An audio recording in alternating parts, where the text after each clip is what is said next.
Israel पर बड़े हमले की तैयारी से बेखबर मोसाद को अब हमास के नेताओं को खत्म करने का टास्क मिला है। खुलेआम इसका ऐलान करके इजराइल के प्रधानमंत्री बेंजामिन नेतन्याहू ने मोसाद पर नैतिक दबाव भी डाल दिया है।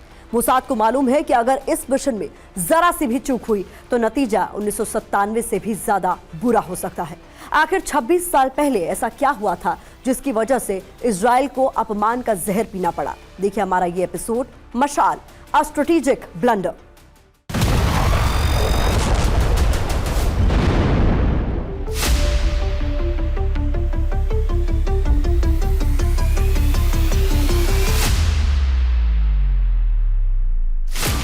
सितंबर 1997, अम्मान, जॉर्डन। समय सुबह लगभग 10 बजे।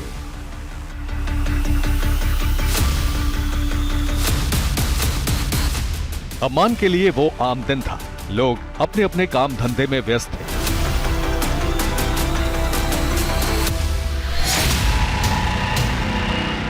हमास के तत्कालीन प्रमुख और पॉलिटिकल ब्यूरो के चेयरमैन खालिद मशाल भी रोज की तरह अम्मान में हमास के ऑफिस पहुंचे।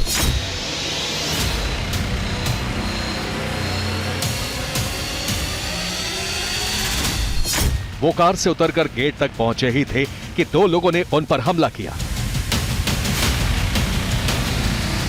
खालिद मशाल के बॉडीगार्ड उन्हें बचाने के लिए दौड़े। तब तक एक हमलावर ने खालिद मशाल के बाएं कान में कुछ डाल दिया।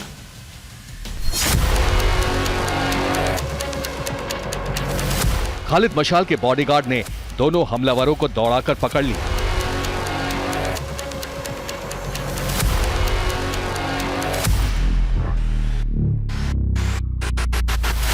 मालूम हुआ कि दोनों कनाडा के पासपोर्ट पर टूरिस्ट बनकर जॉर्डन आए थे, लेकिन असल में दोनों हमलावर इजरायली खुफिया एजेंसी मोसाद के किदोन थे।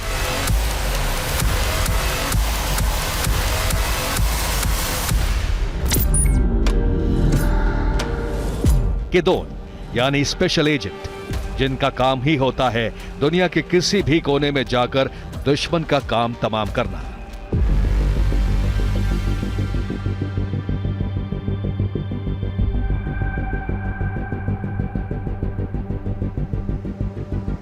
खालिद मशाल को पहले लगा कि मोसाद का जानलेवा हमला नाकाम हो गया, लेकिन जल्द ही उनकी तबीयत बिगड़ने लगी। उन पर घातक जहर से हमला हुआ था।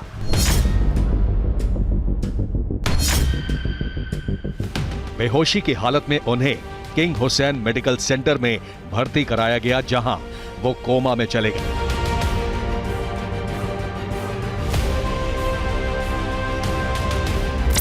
जॉर्डन के किंग हुसैन बिन तलाल ने खालिद मशाल पर मोसाद के हमले को अपनी प्रतिष्ठा का प्रश्न बना लिया।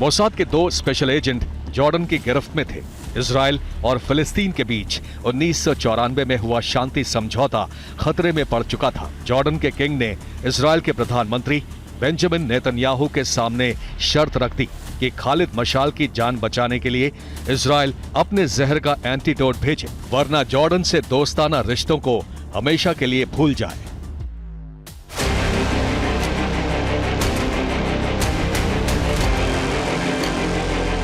प्रधानमंत्री नेतन्याहू इसके लिए तैयार नहीं थे, लेकिन अमेरिका के तत्कालीन राष्ट्रपति बिल क्लिंटन के दबाव के आगे उन्हें झुकना पड़ा। इजरायली कैबिनेट की इमरजेंसी मीटिंग बुलाई गई और मोसाद की नाकामी का कड़वा घूंट पीने के लिए मोसाद के ही डायरेक्टर डैनी यातोम को अम्मान भेजा गया, खालिद मशाल की जान बचाने वाली दवा के साथ।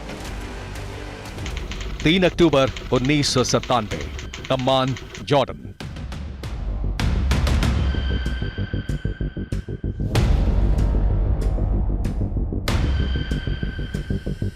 लेकिन मोसाद की इज्जत का जनाजा निकलना अभी बाकी था। जॉर्डन के कब्जे से अपने दो स्पेशल एजेंट को छुड़ाने के लिए इजराइल को हमास की एक शर्त के आगे झुकना पड़ा। इजराइल को हमास के सर्वोच्च नेता शेख अहमद यासीन समेत 5 दर्जन से ज्यादा कैदियों को रिहा करना पड़ा।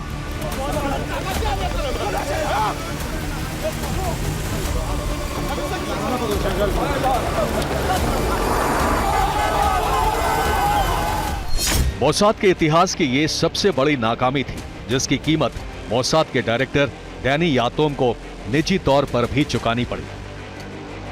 25 फरवरी 1998, यरूशलेम, इजराइल।